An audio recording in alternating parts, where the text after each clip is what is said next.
Um, Good afternoon, everyone. Is it afternoon? Yeah, okay, good afternoon, everyone.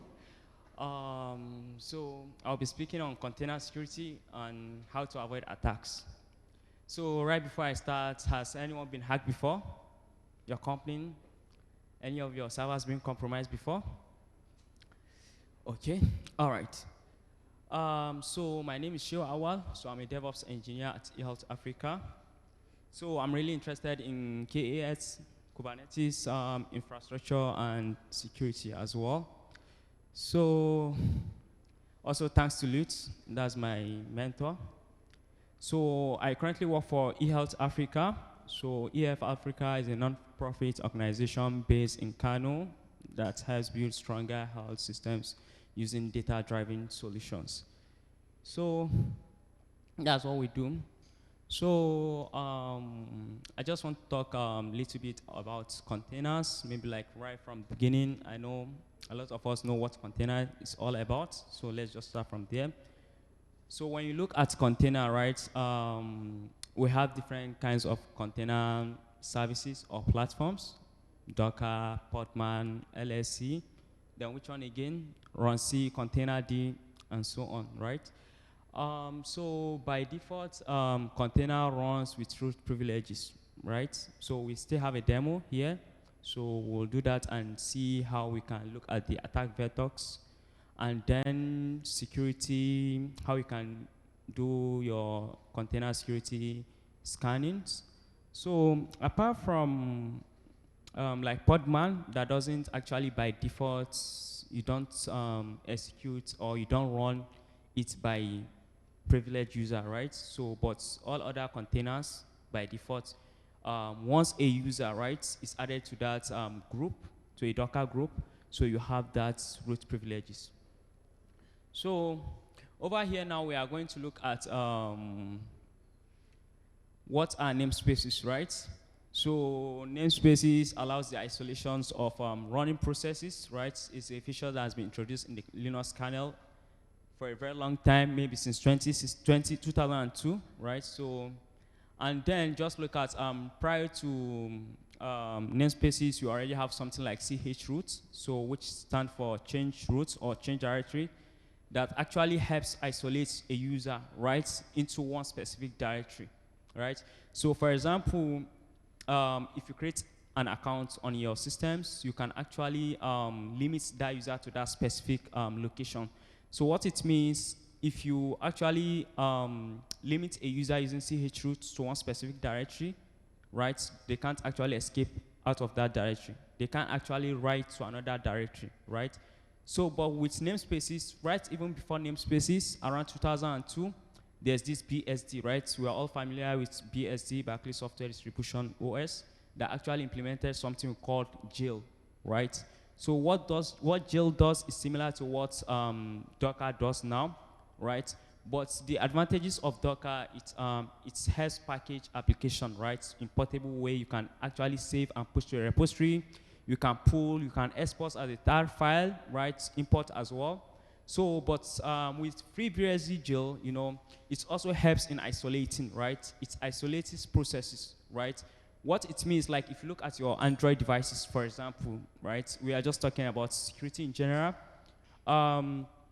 Each application runs its own user ID.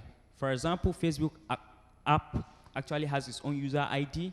Then maybe like Twitter app also has its own user ID, right? So what it means, Facebook accounts, or maybe like if you have access to Facebook, it can actually write to that specific other user, right? So that's what namespaces are. So then we also have C groups as well. So it's also another features as well that also limits CPU, RAMs, and so on, right? So that's what it's also, that's what its limit as well. So prior to that as well, so we have trust that. So I think I just my own talks is actually more of a demo because I really don't like speaking without actually doing more of a demo. So I think we can just look at that. So for example, sorry. So if you have any complaint, maybe we can just start with this. It's my screen, or maybe I can just increase my screen. How is it now? Is it something you can see, or should I increase? Is it okay? Okay, white. All right. Let me see preferences. I think it's under profile, right? Test. What is this? Let me see.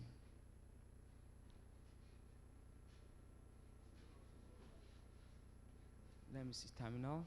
Maybe if I can see front.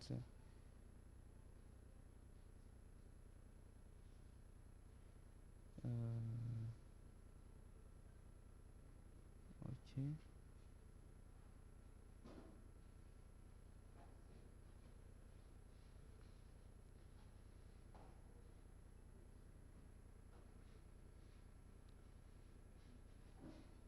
How is it? Is it okay? All right. So apologies for that. So most especially, I really don't like, so I just prefer something, hands-on. Then maybe we can just explain. So maybe along the way, if you have any questions, so you can just ask me. So, okay. So I have a server now. So I've already spin off a server. So we can just actually use a demo for it and see how we can do our container security as well. So I explain as well on the security implementation, or how you can do things more better in order to avoid any of your security or any of your container, being vulnerable or, being exploited. So join localhost, that's the name of the server.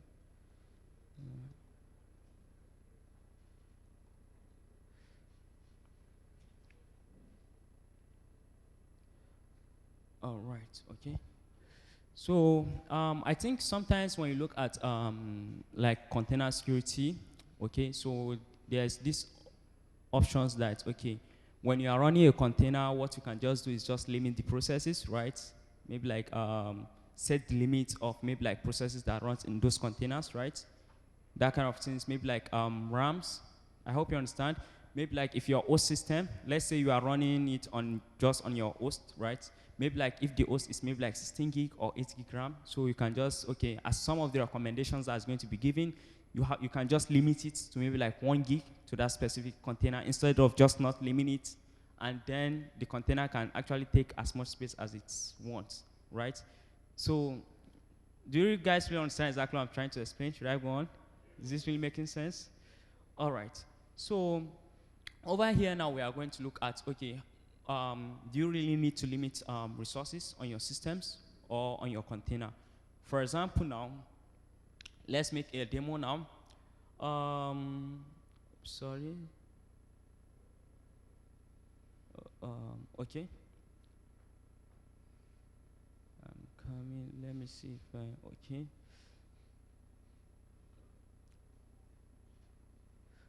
All right. So prior to that, oops. I think, sorry. Let me just copy this. Don't expect this and. All right. So what do we do here now? Over here now, right? So we are running a container, right? Then we are running it in a detached mode, right? And then what are we doing? We are limiting the process IDs, right? To maybe like 6 or 7 or 8, right? Because in some things you can just say, okay, you can actually limit the resources, right? The process IDs. So what it means, right? Okay, in this container, maybe like, let's say this is an Alpine image or maybe like an Nginx application, right? You can actually limit it to that specific process. It's just going to run that Nginx processes, right? Or an Apache process. It shouldn't run more than that, right? So for example now, when you look at this now, for example, when you limit this, oops, what was this? Unknown flag. Okay, maybe PID. Oops. Okay. let's see.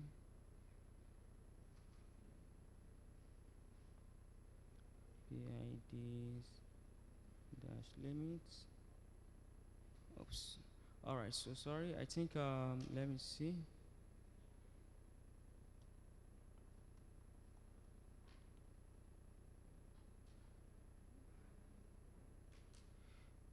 Um.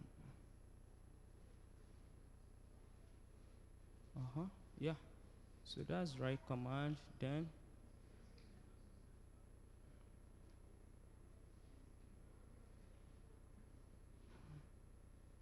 there was wrong in what I put in. All right. Let's see. Oh, invalid container port. Oops. Well, I didn't even specify a container part. So, all right. So, well, let me see the first previous command I pasted. What's the difference?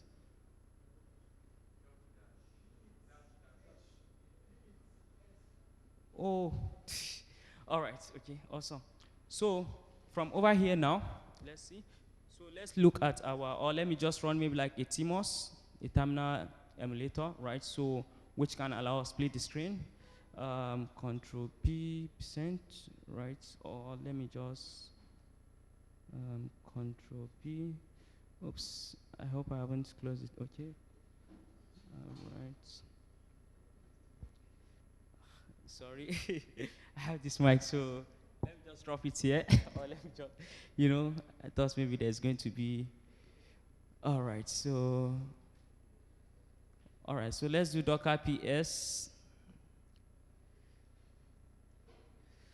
All right, so. Can you see container? No, no, it's too big, right? And then, is there a way maybe if there's a smaller mic or something? I don't know. Maybe this best way, right?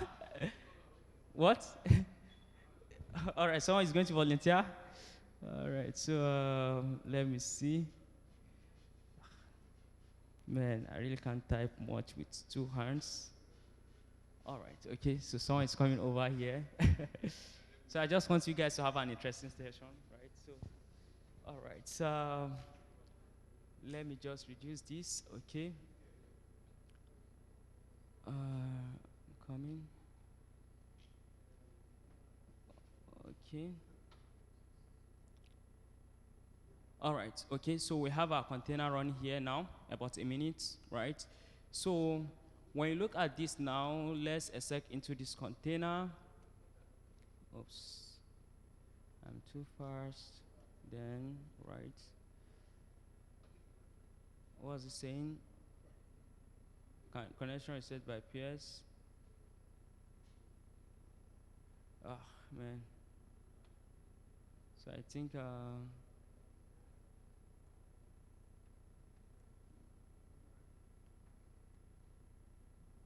oops. All right. Okay, so we are currently in the containers now, right? So we can just run maybe like different processes now, let's say, or maybe like programs or whatsoever, ls, right, is going to spin. So for example, we can just make use of maybe like, let's see, sleep command now, maybe like 602, 60.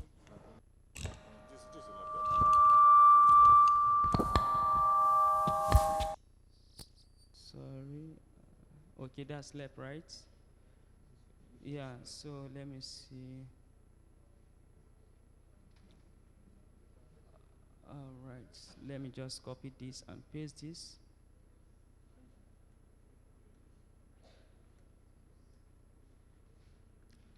All right. So from these can't fork resources, right, temporary unavailable, right? So and one of the things is because we've already limited the processes, right? So we limit it to 6, right? Then when you do maybe like PS us, or maybe like yeah. So coming. So we can actually make use of let's see, sorry. Right, Docker stats.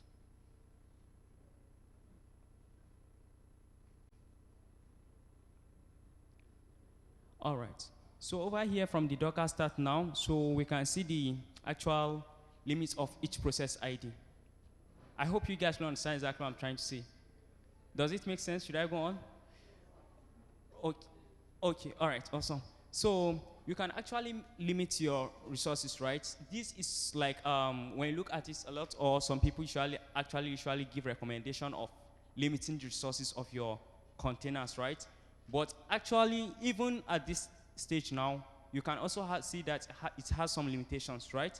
For example, when you limit it to maybe like 20 or 30, at the end of the day, maybe like some processes you need to create another child processes, right? But the issue is you've already limited the PIDs, right? The process ID on what it can actually do. I hope you guys will understand exactly what I'm trying to say. So does this actually solve that issue? Maybe or maybe not, right? All right. So, so for now, what I just want us to look at now is okay. So prior to that, now let's see when you create let's say this file now, for example, maybe like okay, so this is a user account, right? Or let me just create another user account, then we'll just do a demo. For example, a user account that doesn't have any privileges, right? For example, just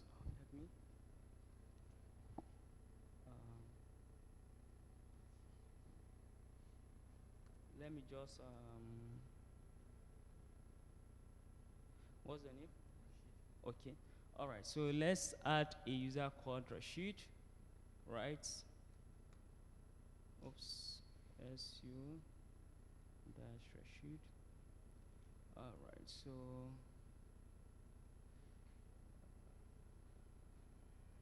let's give it a partial. All right. SU. Oops.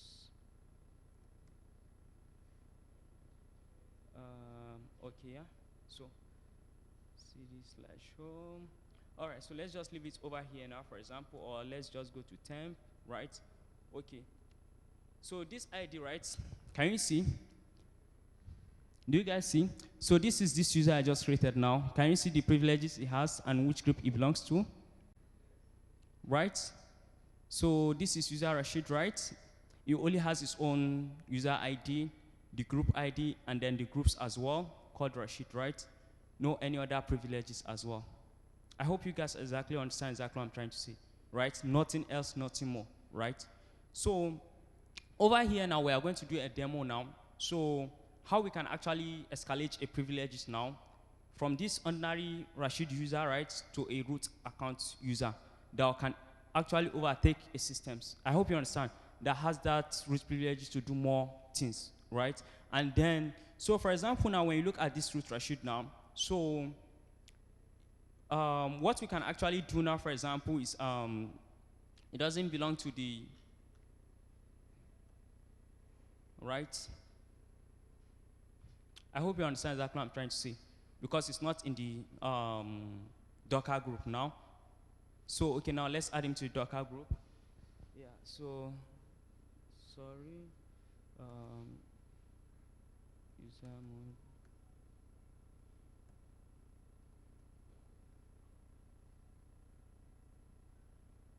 Okay.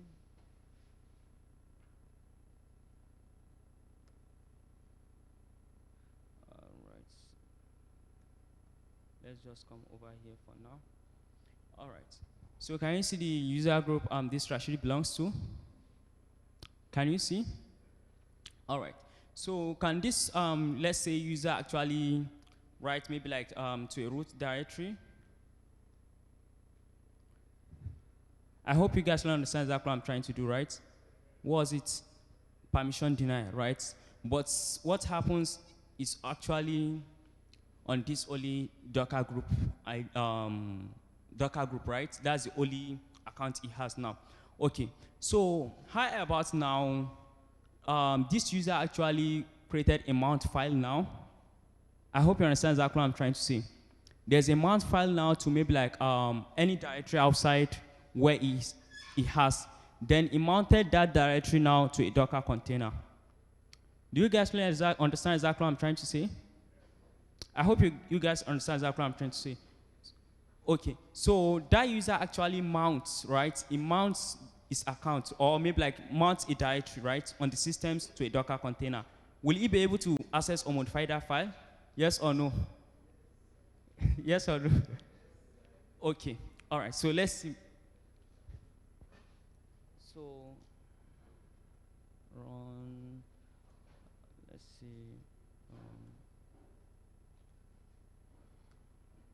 Maybe.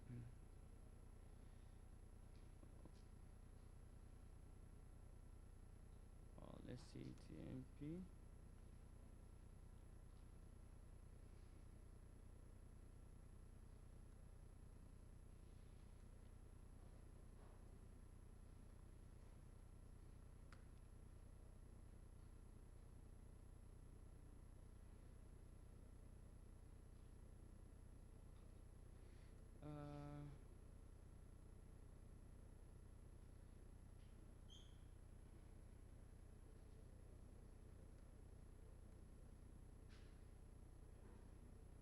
Oh, sorry, I'm too fast.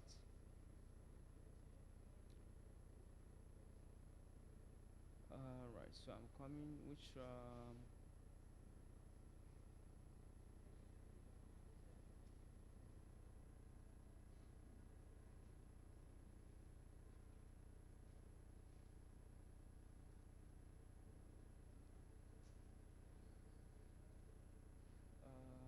so, do you guys understand exactly what's happened here?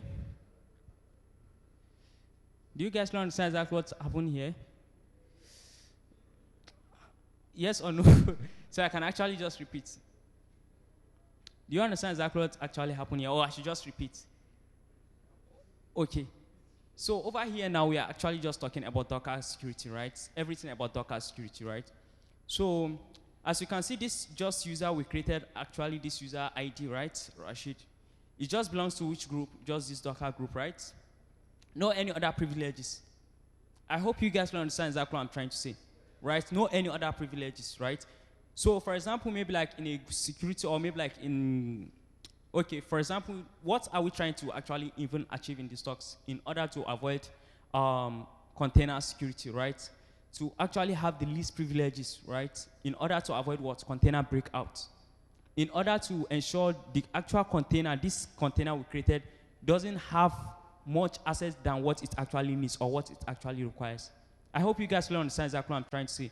For example, you have an nginx container, or maybe like Apache, or Postgres, or whatever container you have. It shouldn't have much resources or much access. I hope you understand, because that's the reason we have this container, right? Namespaces and what C groups, in order to what? Limit and isolate resources, file systems, network, memory. I hope you guys will understand exactly what I'm trying to say, right? So, as a normal user now, for example, this Rashid, just help me, sorry. Yeah, okay, yeah. So this user now, for example, now, as you can see, what's happened here over here now, we actually just mount, right? The host part. I hope you guys understand. We mount it to maybe like another part, right? On the system, on the container, right? But what actually happened now, we're able to write, right? We're able to delete. I mean, we have access to that file. On a normal, we don't supposed to have that access to a host system. I hope you understand. So it means this container now can do other things on the host systems, right? And these are what we are doing, what we are trying to avoid, right? I hope you understand. So this is another way now, as you can see, right? So it means, for example, you are as a systems engineer, or maybe like you are the one in charge of your infrastructure and your systems, right? So at the end of the day, maybe like you are thinking of, okay, the least privileged user, right? We have another user, maybe like DevOps account, right? That is going to be used for anything related to pipeline deployments, code deployments, and so on, right? You are not going to give it root account. But the user actually has a user account, then belongs to a Docker group. I hope you understand now. So you are thinking, okay, since this user actually has a Docker, it belongs to a Docker group, it can only create a container, right? Nothing else. Because it can't go to root folder, it can't modify any file, right? It can't delete account. I hope you understand. It can't change SSH's access. So it means anybody that can actually do this now, you can be able to kick out the admin from the server. Do you guys understand exactly what I'm trying to say? Because the admin also wants to just do sudo I, right? You escalate your privilege. You are the one to add SSH. You are the one to, what do I say? Create accounts, password reset, delete user account. So you've already escalated your privilege now, right? What do you do next? You kick out the admin. Then at the end of the day, what do we achieve at the end of the day? Because the container actually is what? Isolated what? Environments, right? That actually is, so in this way now, so I hope you guys will understand this process now, right? So this is one of the security challenges we have now, right? It's a feature, right? But apart from maybe like Docker and some other, what's it called? Other maybe like container platforms and so on, like Podman actually doesn't have this, what's it called? It's actually run with the rootless, right? There's rootless container, right? So while we're on that as well, so we have different ways in which containers can be compromised, right? So one of them is vulnerable Docker image. So I know a lot of us usually pull a lot of image from Docker Hub. We are actually looking at the simplest and easiest way, right? Maybe like, okay, a Laravel application has been set up. It's on Docker, right? Maybe like with Docker Compose, everything is already been there. We don't even want to check how this guy wrote it. We just want to pull the image and ensure our code runs there, right? Because you are the one that has to start dealing with dependencies, right? PHP versions, maybe like call, you know, and so on, right? So all you just have to do is just pull their images, right? So, but the thing about those images, sometimes they can be very intentional. Maybe someone can just backdoor those images, right? As you run it, it has access to those containers, and from there, from that container, what did it do next? Break out of that containers and then have access to the old systems where you can be able to see all of your running containers, right? And another one can actually be maybe like a zero-day vulnerability. What it means, nobody actually knows the vulnerability exists, just like shell shock, log4j shell, and then lots of RC that have actually been out there, so nobody actually knows. So it can also be unintentional as well. I hope you guys will understand exactly what I'm saying. So another one, as I said, is a backdoor images. For example, that's one of the reasons sometimes companies actually prefer to write their own container from scratch, right? Using, they said, distroless, right? Alpine is distroless, but we are coming to that. Then another one as well is an insider attack. For example, this demo we just do now is going to be an insider attack, right? You gave me an access to a SSH, log into the server. I found out, okay, I can't do anything much. It's just the Docker group I belong to. Then from there, you guys know what exactly to do, right? You can escalate your privilege to a root account. Okay, so then the next thing we are going to look at, example of a vulnerable image, right? So we have RCE, right? Remote code execution, right? So these are kind of vulnerability that doesn't need an interaction, right? Within you, maybe like as a user or maybe like an admin. I hope you guys understand to click on that link or something, right? So what actually happens is just between the attacker and the server directly, right? So there's this vulnerable shell shock image we are going to have a look at now. So then we are going to look at the demo about it as well. So for example, you can just look at shell shock, or you can just Google shell doc image. Yeah. Shell shock. All right, Docker image. Let's see over here. All right. So over here now, prior to that, let's look at this now. Let's say you run this.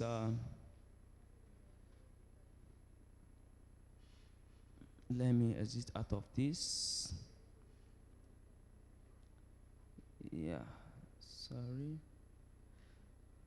All right, so, okay, 8080, I'm not sure I have a port 8080 because it's on AWS, okay. All right, so We are on this variable image now. So this is a kind of sample in order for us to be able to demonstrate how this attack works, as you can see. So from here now, right, anybody with a, what's it called now, can actually, let me see here. Okay, yeah.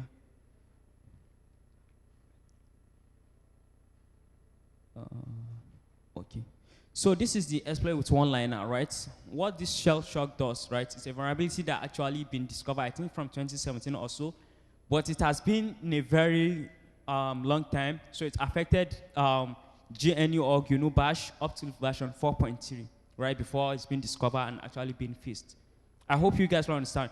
So this is just being exploited with an environmental variable in Bash. I hope you guys will understand exactly what I'm trying to say. So then being discovered, right? So this is an RC that actually you can actually, for anybody actually, if the version or the container or the server actually runs that kind of version of Bash, right? So we are going to do a demo now, and then you can see how actually this works. So, and that's one of the reasons now it now comes to distro or distroless, right? We all know distros, right? Linux distributions, flavors, right? Red Hat base, CentOS, Fedora, Rocky Linux. We have the Debian base, Ubuntu. Which one again? Where are they now, guys? Eh? SUSE. SUSE is another distribution as well. SUSE Linux. We have OpenSUSE over there. We have Arc, right? Black Arc. Where are the DevOps now? Distributions, please. What? Kali fall under Debian base. Parrot falls under Debian. CentOS under Rail base. All right, so those are distros, right? Distros. Then we have, they just come up with another word called distroless, right?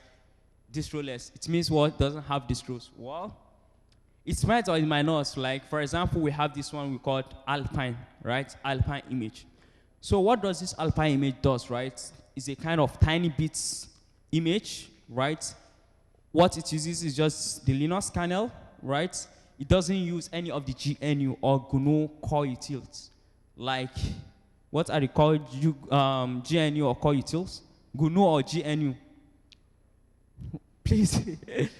GNU core utils now. Where are the system guys? Ops. Okay, something like GCC, right? That's GNU C compiler, right? Or C++ compiler. We have which one again? So the libc and so on, right? Doesn't come with that. So instead of that, it's implemented what's BusyBoss, right? So the ls, in order for it to be very, very minimal. As you can see, even the whole Alpine image, I think it's about maybe like 110, right? Or 115 MB for the size of the image. Or don't you guys notice it? The size of the image is not really that much, right? It's very, very small. So that's the reason we call it, the set is distroless, right? And that's one of the reasons this shell shock vulnerability doesn't affect it, right? Because it doesn't have the bash. I hope you all guys understand. It's implemented what? SH. That's a simple shell. I hope you guys really understand exactly what I'm trying to say, right? Okay, so let's just do a demo on this now, on this shell shock vulnerability and see. So it means if anyone actually, for this my server now, if I'm running maybe like any container, I hope you guys understand, that's actually vulnerable to this, right? To this shell shock vulnerability, right? I'm running this particular container, right? So it means from your own system now, without the need of doing anything, running over this code means you can actually do a lot of things on my own systems, on the server. I hope you guys understand exactly what I'm trying to say, right? So with this now, let me see. Let me just open test edit.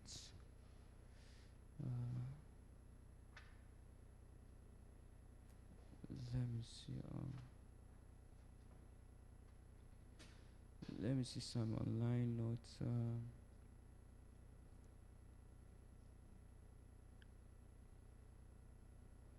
Oops. Yes. All right. So let me just replace. Either the post can just be there or it can just be left out. Still doesn't matter. All right, so join localhost, and then, all right, so this is the bash command now. What are we doing over here? So we are trying to view the cat EC pass WD. I hope you guys will understand exactly what I'm trying to say. All right, so let's copy this, and then, um, all right, so outside over here, let me see. All right, so operation, that's some issue with Mark. Let me see. All right, so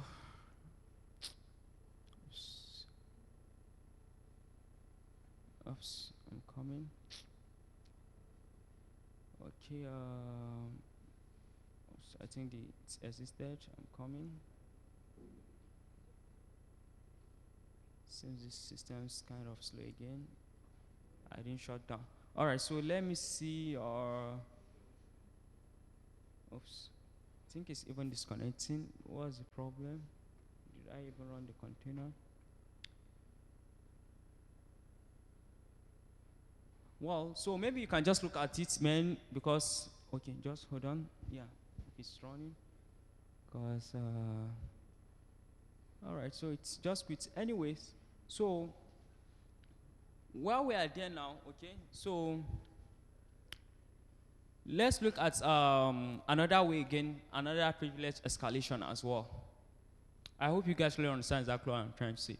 So the first demo we did was actually user can actually write, right, to a root file system, right? So how would you be able to do privilege escalations now? Do you guys know, or is there anyone who doesn't know what privilege escalation is? So what privilege escalation means, right, for a least user account, and that's what we are trying to protect, right? A least user account with a least privilege account, right? To escalate its privilege to a root account. I hope you guys will understand exactly what I'm trying to say. If you have a root user account, then you already have the system, right? You are the administrator of the system, so you can do whatever things you want to do, right? Install backdoor, right? And so on, right? So these are things we are trying to avoid, right? So either in container, either you are using Docker, or maybe like you are writing it in a Kubernetes manifest file. There are security options you need to check in. So for this now, let's do a demo on a privilege escalation now to see how you can actually escalate your privilege, right, from this under user account to a root user account. I hope you guys will understand exactly what I'm trying to say. So let's do this demo now. So while you're on that, if you have any questions, or I'm too fast, so you can just let me know. All right, so please help me. All right, so thanks to this guy. So there's this demo called root your Docker host in 10 seconds for fun and profit. So let's look at it.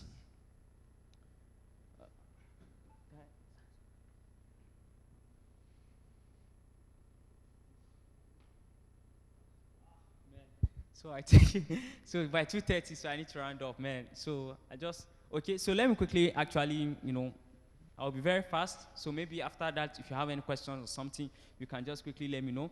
Okay, so let's look at this now, right? Oops. So I'll be be very fast over here, okay? Let me see to this guy. Okay, so I can actually write to this. All right, okay. So over here now, let's call this, or maybe, sorry, localhost cd localhost nano docker file. All right, so these are the files we just need to put over here.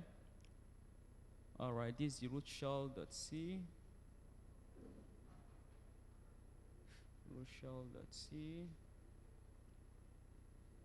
and then we have this root shell.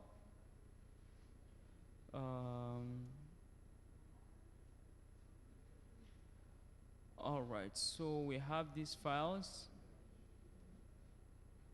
All right, so let's compile this shell file now. gcc root shell-o root shell.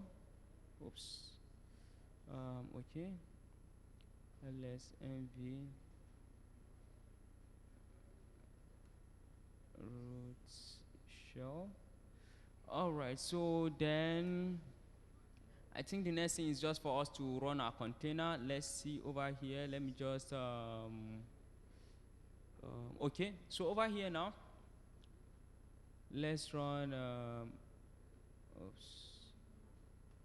Let me see, mv root shell, file root shell, okay, cat docker file. Okay, so dit. Okay, so what we can just do is just let's build this file dash t, let's say alp, maybe latest. All right. So do you guys understand that what is saying? Roots.sh file does not exist. Okay, just hold on. Okay, so root.sh file. Okay. Nano root.sh.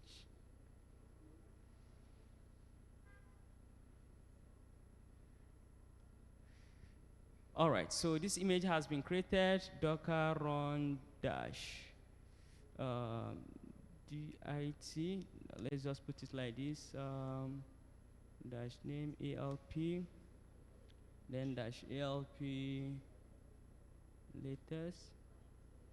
All right, so coming. What I can just do over here is just hold on. So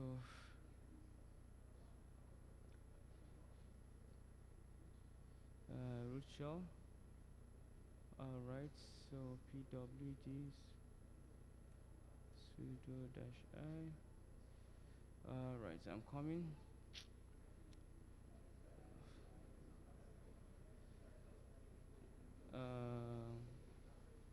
Want to see? Yeah, so I'm coming. Yeah, so do you guys really understand exactly what's actually happening over here? Please, I hope I'm not really performing magic or something. What? Okay, so what we are trying to achieve right here, right? So this guy actually found a way, right? Root your Docker host, right, in 10 seconds. So you can just actually look at this now. So what it does was, there's a simple C file, right? So when you compile it, and then there's a shell file as well, right? And a Docker file as well, right? So you are going to compile the C file, right? So from there, you are going to run that file, right, with a Docker command, right? So what it does now, right, is escalate your privilege. I hope you guys will understand exactly what I'm trying. It escalates your privilege from a normal user account, right, to a root account, right? So these are some attack vectors we are looking at, and then we need to look at the security as well, right? So I think I have maybe like, my session will be finishing soon. So maybe I just need to hurry up. Maybe if there are things, maybe I will just need to explain, right? So let me see, I think. All right, so in order to do that, so there are lots of ways you can just improve your container security as well. Okay, thank you. So you can just actually use maybe like automated security assessment tools like Trivi by Aquasec. So anyone has used that before? Trivi by Aquasec. So it's a form of automated security tools you can actually use. And then most of this container registry like eHealth, Docker actually has their own inbuilt security or vulnerability assessment test. I hope you guys will understand exactly what I'm trying to say. When you upload an image to a Docker registry or Amazon ECR, there's this maybe like check for vulnerabilities. Have you ever noticed it before? Right? So when you click on it, it's going to do that automated test for you, right? So it's going to check, okay, this image is vulnerable or not, right? So, and as well, we can also look at how to avoid attacks as well, right? By implementing something like Sencomp or AppArmor, right? As we know, SE Linux on its own is a Linux security feature, right? That actually helps you to do more within the systems, right? Unlike all these AppArmor and Sencomps, they are just all, they are policy. I hope you guys will understand exactly what I'm trying to say. It's a policy that you can set, a user should do this and a user should not do this, or container, right? So I also have a demo to actually explain that as well, but I think I don't have much time. So, all right, so that's the demo for me. Then do you have any questions? I hope it's really not too technical, you know. I'm really sorry anyway. So if it's really too technical. So I just want to do a demo and then, so you guys can understand. Okay, all right, so go on.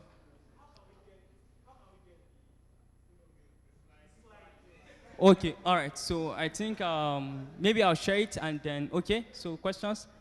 All right.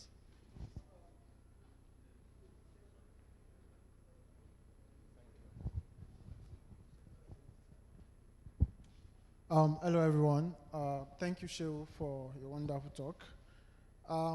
Sorry for the security people amongst us. I'm not a big fan of security.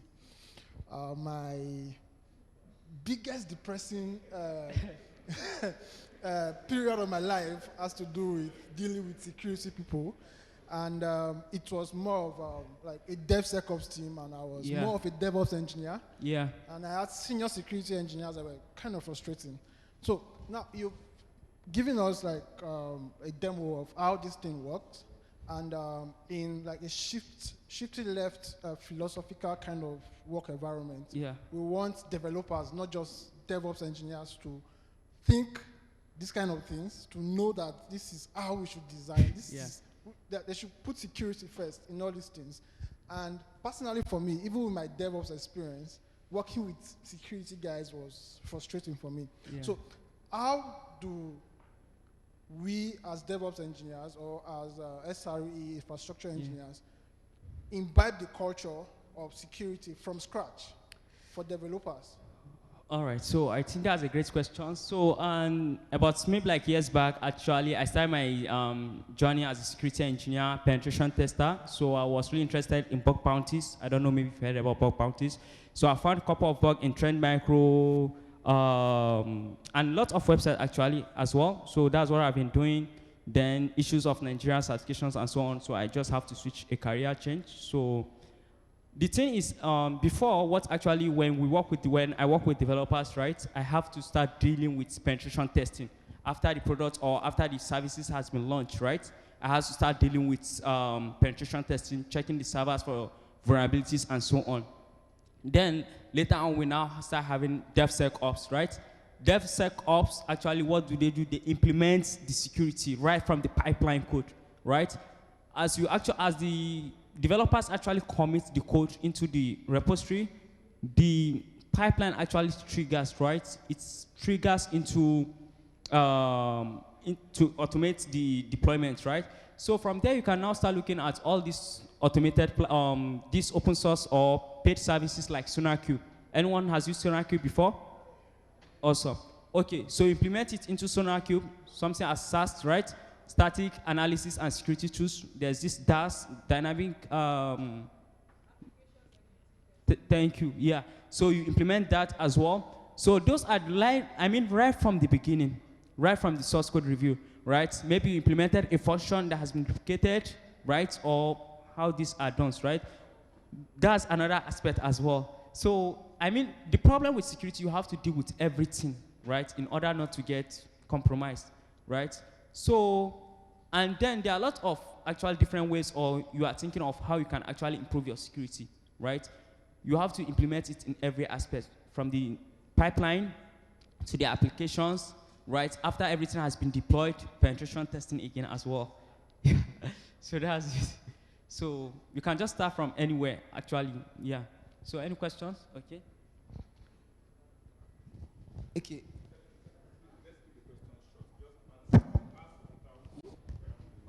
Yeah, so speaking about your application in already running and everything in Docker, how do you continuously check that this is secure?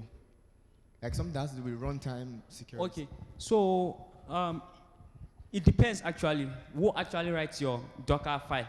I hope you understand. Some developers, all they just do is just push the code, right? If it's a Laravel application or it's a Java Maven, it's a Spring Boot or whatever technology stack it is, it's left for the DevOps engineer as well to write that Docker file or Docker Compose. I hope you guys really understand exactly what I'm trying to say, right? So it's less for you to do that and then build and then push to a repository. So right from there now, exactly right. So it depends on which platform, right? Are you pushing it to maybe like an EC2 instances, right? Or you are using maybe like all these platforms like ECR. I hope you guys will understand when I do like this, right? ECR and then all these, what are they called? That actually runs your container from, you know? So ECS, AWS Fargate, and so on, right? So it depends as well. So from the Docker file as well, you look at what to do, the difference between copy and add. I hope you guys will understand exactly what I'm trying to say. Copy and add, look at the difference. What's the problem with the security? Just search. There's a problem why you should use copy instead of add, right? Look at that. The user that is going to run, from the Docker file, you can actually specify a user. I hope you guys will understand. Look at the default user, okay?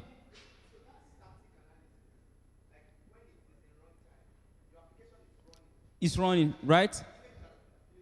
Okay. So you want to look at the vulnerabilities, right? Okay, so from that now, you can actually look at penetration testing then. The application has already been live on production, right? Are you checking for the containers or you are checking for the application that has been deployed?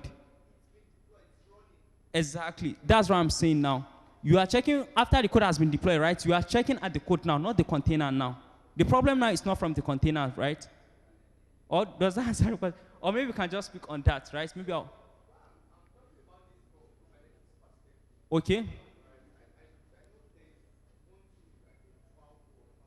Yeah, so there are a lot of all these tools actually that actually even check it maybe like layer by layer, right? That actually breaks the containers into layer by layer. So I think one of the easiest way, or no, before running into an orchestrator, just start looking at the container right from there. I hope you guys will understand exactly what I'm trying to say. Run it as a single container before you run it into an orchestrator like Kubernetes or Docker Swarm. I hope you understand exactly what I'm trying to say. Yeah. So questions? Okay. Yeah. Okay.